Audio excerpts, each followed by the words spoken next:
All right. Well, doesn't seem like it would be very appropriate to play an intro song since this is going to be a clip. What's going on, everybody? So, since I don't got any intro song, I guess I'll just chill here and wait a couple of seconds. Maybe I'll put my little Jim Bob cartoon up here for a minute. This is our pseudo intro. Just going to give a couple of seconds before we start the thing off. But we are going to be playing a short clip from one of our recent streams titled Chillin' with the Slow Boys. Chillin' with the Slow Boys. It's just me and you, Anna. It's just us right now. This is just a clip that we're going to be playing. My godfather, Reader Paul Trinka, who runs the channel Bottom of the Rabbit Hole, whom we were reviewing for this this stream that we're clipping. He actually texted me after we were done going live, and he said, "Oh, you should clip this part." So that's what we're doing. We're gonna clip it. I was just over there on Made by Jim Bob's channel. If you don't know Made by Jim Bob, be sure to go and follow him. I had a fun conversation there towards the end. And yeah, guys, thank you all for being here so much. Thank you for supporting the channel. And if you like this clip, please be sure to like, share, subscribe, do all the YouTube stuff. And you can support the channel as well via sending in tips, donations through Cash App, PayPal, and Venmo. We're holding the winter fundraiser / chicken tendy fundraiser. If you guys want to support, that's how you do so. I'll post links in the chat, and we'll get right into this clip. God bless you guys. I hope you all are having a good day, and I will come at you with another stream soon. But until then, please just enjoy this small clip from us. All right. Thank you, guys.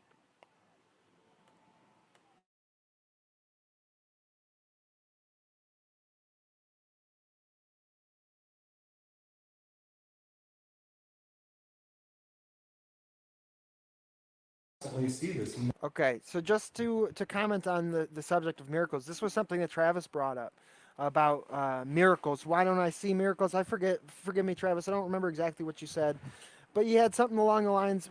We brought up the subject of miracles. It was brought up by Travis. This is one of those things that we hear often from our friends Jay and DPH and stuff. It's often been said, that for the people who need the evidence and proof, no evidence will suffice.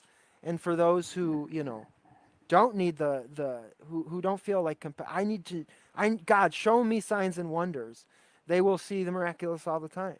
As an Orthodox Christian, I see miracles all the time. I told Travis we see the resurrective power of Christ every week. We see people come in and we see the dead, spiritually dead, brought back to life. And that's not like, I'm obviously using it in some terms. I guess it's like poetic speech or whatever, but it is very much real. I mean, there are people, myself included, and in a state of spiritual death, and I don't mean that lightly. I mean truly spiritually dead, in a state of nihilism. Nothing matters. It's all pointless. Of despair, of being right at the cusp of unaliving yourself. I was at that point, years ago, about 10 years ago. And it wasn't even that, oh, I became a Christian and it got better. It was that at that point where I was circling the drain in the depths of my own darkness, that I saw the light, so to speak, and that this tiny little ray of light reached me all the way in that darkness. That's kind of what I was saying to Travis at Jim Bob's, was about how God works in our lives, even in our darkness. Yes, Jay Dreyer. Where I did not deserve God's reaching out to me. I did not deserve it. I wasn't worthy of it.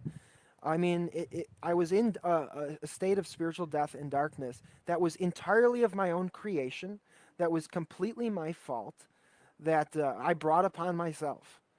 And somehow in that place where I was at the point where I truly believed that death would be the answer, that it would save me from my suffering, that it would, cure the symptoms of my spiritual death that I was going through at the time.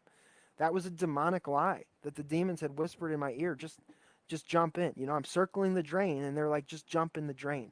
Just jump in. It'll make the pain stop. It'll be over. That's where I was at. And I was never unalive. I don't want to say the word because I never had that tendency or that ideation, I guess. I never would have done it, but I was at the point where I, in a sense, wanted it. And if that's not spiritual death, then I don't know what is. To the point where you're going to reject the very life that you have, the very essence of the gift that God's given you, the life that allows us to engage with creation, that allows us to see God's creation and to see God. That you say, no, I don't want that. I don't want that. Take it back. Not because it's bad, but because I've made it bad. Because I took this thing that was good that you've given me, and I've corrupted it so badly that now my experience of it is unbearable. That's a state of spiritual death. And we see people in that state resurrected.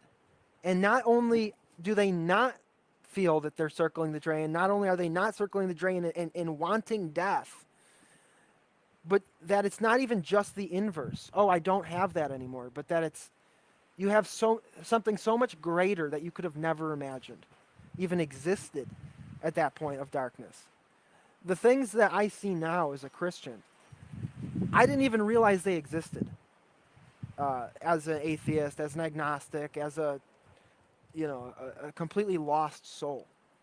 I didn't even realize that Christ existed, that these virtues, that this light, people who truly love their fellow man, people who truly love God, that are willing to go out and give everything they have to another person. I hope that I can reach that one day. I hope that I can be the charitable one day.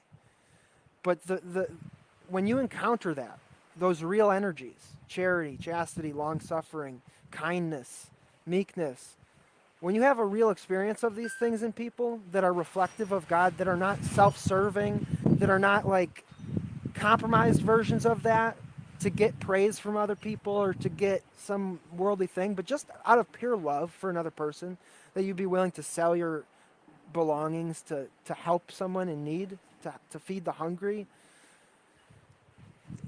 Dude, it's the point I'm making is that it's not the inverse of the darkness that we can find ourselves in. It's something so better, so far greater. And that is a miracle. It's truly a miracle. Of course, to the atheist who's like, I don't see a miracle, that's not good enough. That's not a miracle enough. They want to see slow boy Jerry walk on water. They want to see God descend from the sky bodily, show up right in front of you and say, I'm God. That's what they want. And even if that happened, it wouldn't be good enough. But again, it's this hubris, pride, this entitlement that we have as people that, well, why wouldn't he do that? I want it. Why doesn't God reveal himself in the way that I want him to reveal himself? It's hubris. It's pride. It's arrogance. God does reveal himself. God has sent his son, Jesus Christ, to earth to teach, to reveal the church to us and to establish the church on the earth. He's given us a doorway into the transcendent one, into the Trinity. He's given us a doorway, a ladder out of our death, out of our despair, out of our fallenness, and has given us everything. The possibility and the potential to embrace life and the source of life to the point where all of creation is a gift to you. He's fashioned the entire world for you. So then you come from that person, God's done all of this for you, and then you spit in his face, and you take all that stuff, and you just ruin it. You just throw it on the ground, stomp on it. Because you're basically like a 2-year-old. And not only are you like a 2-year-old, but you're like an entitled, arrogant jerk of a 2-year-old that thinks he doesn't need his parents, and everything they gave him is crap anyways, so just throw it in the mud and stomp on it. And then you go, okay, but so now do the dancing monkey routine, God. Now do what I want you to do. It's so absurd. It's so prideful. It's so arrogant that, this demand for signs and wonders. Do you guys get what I'm trying to say? That, we do see miracles all the time. We do see amazing things, amazing gifts, amazing transformations in people. We see God working in the world all the time. But those are Christians who have faith, who love God, who are just trying to follow what God tells us to do, right? Try to actually live the Christian life. Go to the divine services, fast, pray, love your fellow man. When we do that, when we allow our bodies to be made, to be purified, to be cleansed, when we allow that temple to be cleansed, the Holy Spirit can come in, and all of a sudden, you see the world in a different way. And you do see miracles, and you do see amazing things that happen. But you don't get that when you're coming from this, like, stomping your feet, arrogant sort of like, show me, show me. You just don't get it. It's not that it's not there. It's happening right in front of you, but you can't see it. You can't discern it. You can't recognize it for what it is. And this is the experience that every Christian has when they convert, is that, you slowly start to realize, oh, God was there the whole time. God was with me the whole time. God was reaching his hand out to me the whole time. All of this suffering I went through, all of this badness I went through, the whole time he's giving me the solution, and I was too dumb, too arrogant, too blinded by my own hubris to even see that he was there, And so to the point of miracles, I think it's important to understand that, there are lots of miracles that happen every day, but we have this concept of the nous, N-O-U-S in Orthodoxy. Our spiritual vision sort of can be understood by the combination of our mind, of our brain, our mind, and our heart. And it's that halo, so to speak, that we are able to perceive the noetic or unphysical realm. And when we sin, we're basically damaging our soul, and we're damaging our nous. We're clouding it. Sin darkens the nous, as they say. It hurts our ability to discern truth, to discern God. And so you're sitting there saying, I've never seen God, and it's just so absurd when you understand that, like, that's your fault. Like, you're complaining that you've never seen God, and it's literally your fault. And he's literally right there. And if you could just pull your head out of your butt for like 2 seconds, you'd actually see him.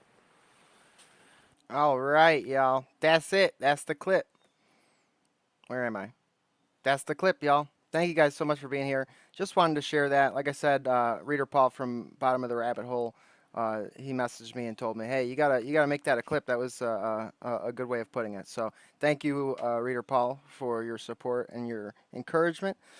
And thank you to Screwed Up Rebellion, to Anna, to Aisha the Cool Girl, to Quiston, the Slow Boy, the Slow Bizzle, the Slow Biscuit, to the real John Connor, a real homie, a real one, to Silver Pie. Thank you so much for being here. Going through the chat to Crispy Johnson, our longtime friend, Crispy Johnson. And yeah, thank you guys so much for hanging out and for always supporting the channel. I really appreciate you guys. And I will be back. Soon with a stream. Let's see, what day is today? Tuesday.